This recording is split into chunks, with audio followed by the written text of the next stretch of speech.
I am Dr. Faiza Shaheen. This is our lecture 2 from the course of Economics and Financing of Education with the code of EDUC 4124. This is my email ID, and chapter number 2 is about economics of education. In this lecture we will go through the first half of the second chapter, agenda.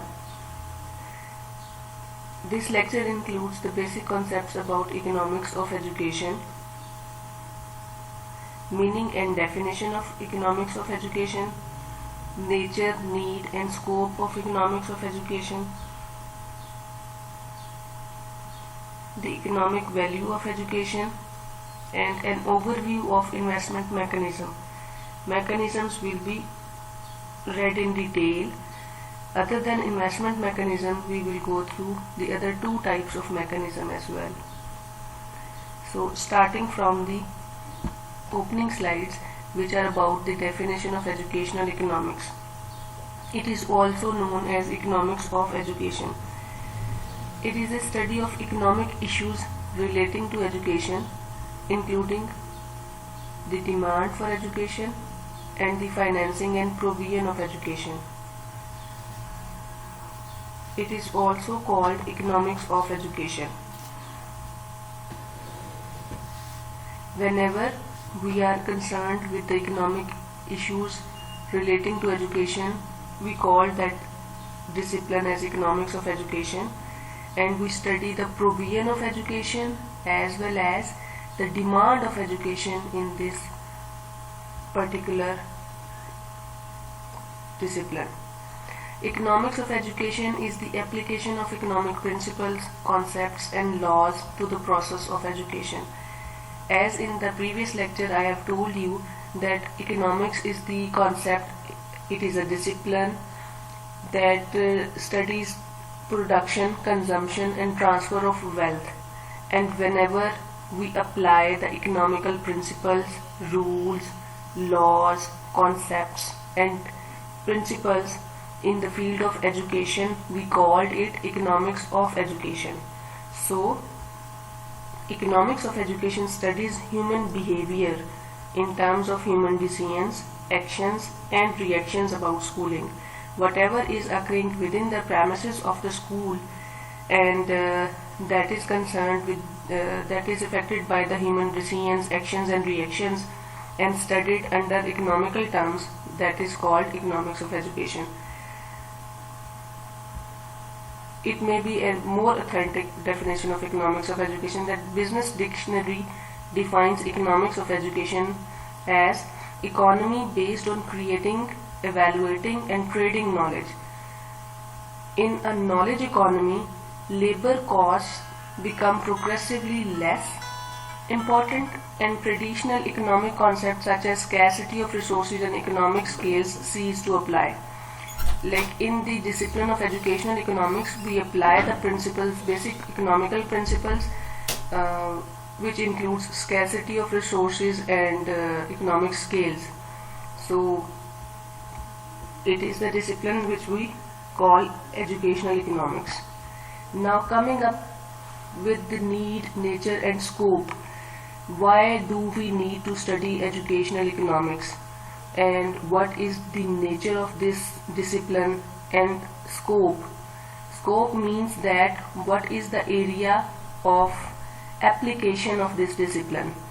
That we in easy wording we can say what is the width and depth of this discipline where we can easily apply this discipline.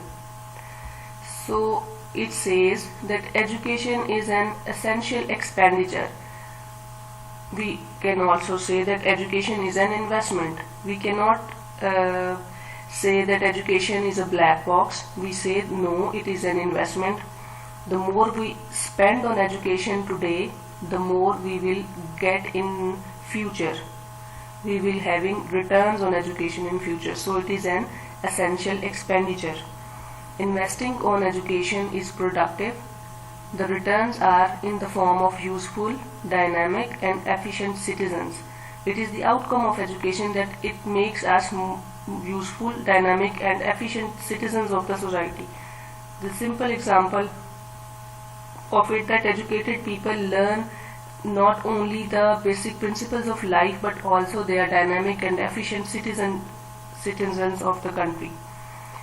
They contribute more on the welfare of the country. So that is also why we need to spend on education. Education is an investment for national development as well. So the benefits of education does not comply only on the individuals but also contribute towards the national development and growth of the country. Next is more adding points in the nature, need and scope of economics of education, that education confers economic benefits on the individuals receiving it and on society in general. So the benefits of education is not comprised only economics in education not comprises on the individuals only but also in generally it has meaningful contribution to the society as well. It is desirable to examine the various aspects of educational provision and finance. So whenever we want to determine the value of education, we need to examine the various aspects of its provision and finance, that how likely we are going to finance it, we are putting how much cost on the education and what is the provision of education, so we can easily determine its economic value. Economic benefits are related to investment in education. It is also a benefit. Like philosophy, sociology and psychology, economics is also considered as the foundation of education. So the link of education and economics is not only comprised on the costing and benefits of something but also it determines the aims of education. Economics determines some major aims of education. Economics explains the importance of education as economic growth of the country is largely based on development of education. So it explains that we need to spend on education so far, not only for the upgradation of the individuals but also on a country level. On a larger scale, larger level, we also need to spend on education. That is why we say that education and economics are well connected with one another. Next point is economic value of education. How can we say that spending on education is valuable? It is determined by the economic value of education. Education itself is an investment in economic terms. Investment itself means that it is something that will give you something back in return in future. So spending today on education is not a dump, is not a waste. It is ultimately going to produce some good results in future in the form of having good jobs, in the form of having skills and becoming a useful citizen of the country. It is the outputs of education. So today's investment on education is not a wastage, but it will give you something in economic terms in future. Education alleviates poverty as it produces skilled labor and creates right attitudes to work and development. So it is the benefit of economics of education that it gives you certain insights into the major and general both labor market trends and work and development of the country. It also creates awareness for better living. So education is an insight and awareness. Education determines the wage structure, like how much qualified you are. Through this mechanism, through this measure, we can determine that what will be the wage structure of you when you go to a job. So education determines the wage structure, the profile of professionals' values and guarantees the economic security of the people. So the more educated you are, the more likely you are earnable in the future. Besides the social, moral, cultural and spiritual aims of education, the purely simple bread and butter aim of education cannot be lost sight of. We cannot ignore the basic aim of earning bread and butter through education. In fact, the aim of education as for earning a good economic living is one of the major aims. So education makes you earnable, and that earning is ultimately studied under the discipline of economics of education, that more educated you are, the more likely you are earnable in the future. This is the economic value of education. Economic value of education cannot be determined easily because it is determined on individuals as well as on economy level, national level. So the economic value of education can be determined through these two approaches, which is macroeconomic approach and microeconomic approach. In the earlier chapter 1, we have gone through the basic modes of economics, which are microeconomics and macroeconomics. There we learned that microeconomics deals with the individuals and macroeconomics deals with the aggregates of the economy. Macroeconomics approach, by examining the way in which education has affected the economic growth of countries, how likely the aggregates, the totality, the countries are growing economically, it is determined through education. With the help of education, it is determined in macroeconomic approach. If education has an economic value to society, this should ultimately be reflected in economic growth as well. It means that where education is giving benefits to the individuals and societies, ultimately it is giving benefit to the economic growth of the country at larger. So macroeconomic approach studies that how likely education is contributing in the economic growth of the country and aggregates, whereas the other approach, which is microeconomic approach, it tells that we examine the links between education and income at individual level, how likely education is making an individual economically independent. This approach helps individuals to decide whether to spend more years in education to get additional qualifications or to leave education and enter the labor market. So it is the decision of individual level that whether to continue continue the studies or to go for a job or keep doing the studies. So this approach studies individuals and their level of education in relation to the economics. Third point is, which is about mechanisms. Last point of this lecture is about mechanisms. We can say that these are certain tools. From this heading to onward, we will go through some important economical tools. Those are helpful in determining the value of education. First of all, we will go through the mechanisms. These mechanisms help us to determine that what is the value of education, what likely we should be motivated to spend more on education. These are the mechanisms. Starting from the definition of mechanism, mechanism is the systematic way to judge the economic value of education, and it is a way that judge or determines the value of education in any society, in any country. It determines the relationship between earnings and education. It is an understood and determined fact of the society, of every society, that education puts people on the good ways of earning. It is directly related with one another. The more educated you are, the more likely earnable you are in the society. The chances of getting good earning options increases when you are more educated. So these are determined through mechanisms. The study of the mechanisms tells us that what is the value of education, spending on education. These will be discussed. There will be discussed three mechanisms as follows.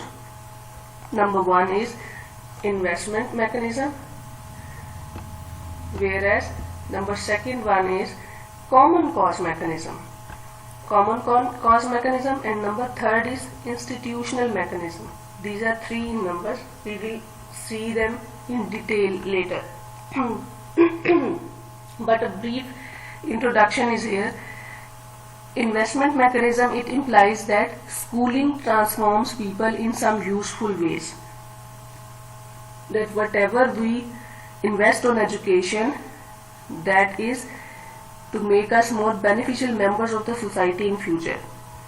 Common cause mechanism says the ways in which the correlation between education and earning can be traced to other factors which are the underlying cause of both.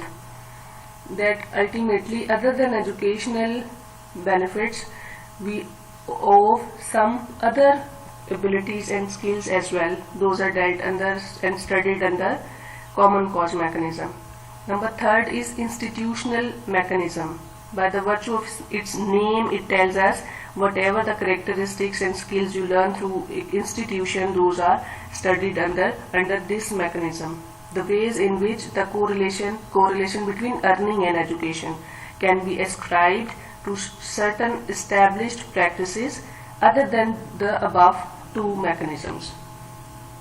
Now, one by one, starting from investment mechanism, we will go through these mechanisms.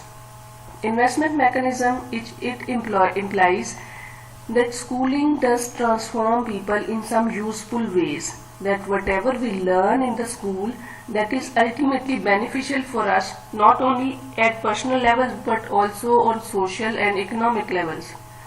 This mechanism argues that education altered people in such a way as to make them more economically productive. That education does not make a person sensible, skillful, but also make them economically productive members of the society. Here comes with some three subtypes of investment mechanism. There are three major mechanisms: investment mechanism, common cause mechanism, and number third was institutional mechanism. And one by one, studying in detail, investment mechanism has three more types. Number one is the cognitive investment mechanism.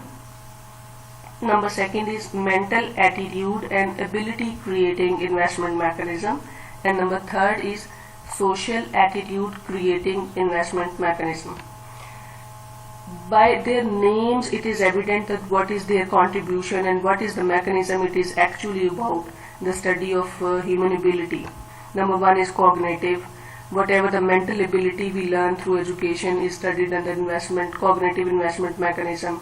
Whatever the attitude and ability created through the by investing on education, and what are the social attitudes which are learned through education, spending on education, that is read under this. The cognitive investment mechanism, it tells the knowledge that you use to perform a job is the knowledge that was acquired in the classroom, not only for the sake of theory, but also some characteristics of the practice are also learned in the classrooms. This mechanism is also called the specific skill acquisition mechanism, that whatever the skills you need to perform in your future jobs, you will learn in the schooling, because it concentrates on specific job related skills acquired through education.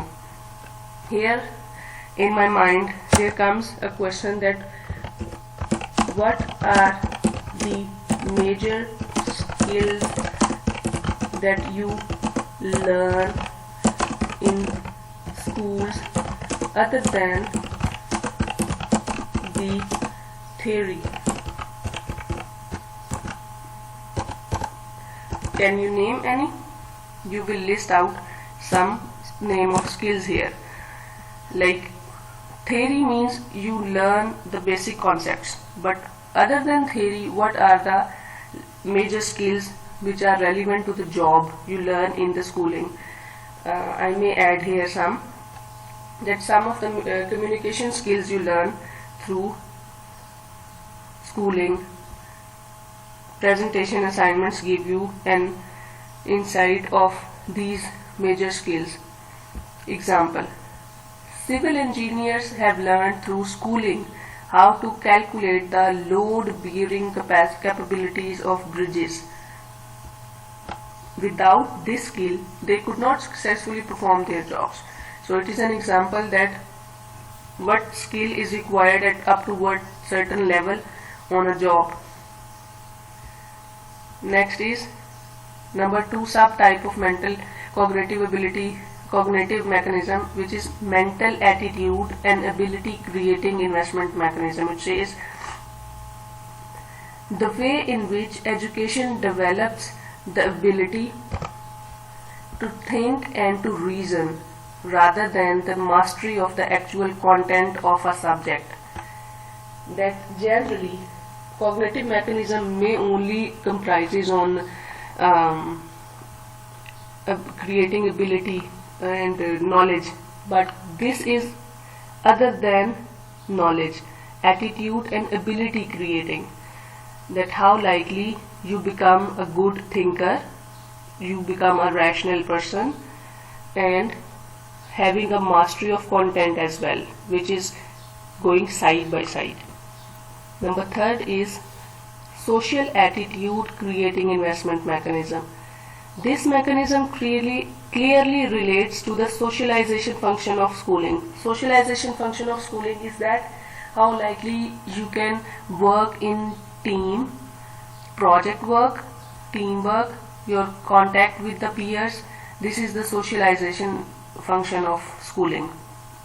Different attitudes are developed at different levels of education. We cannot claim that a 5th grade student has equal skills as compared to a 10th grade student, because according to the difference in levels of education, there are different attitudes to be developed among the people.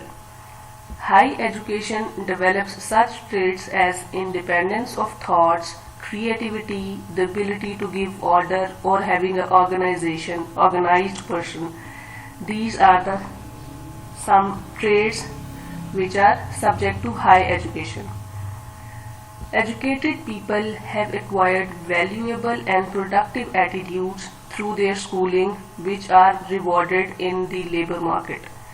So it says that once we are titled as educated people, we are having different attitudes which we have learned through schooling, but we apply those in the labor market. When we start doing jobs and become a professional, then we show those skills which we have learned earlier in our schooling. The second major component, major mechanism is common cause mechanism. What does it name says? Common cause mechanism. It explains its explanation content that the abilities or attributes that are valued and pre-exist in the people and are merely correlated with educational attainments. Some of the traits that we see in people are not the outcome of schooling.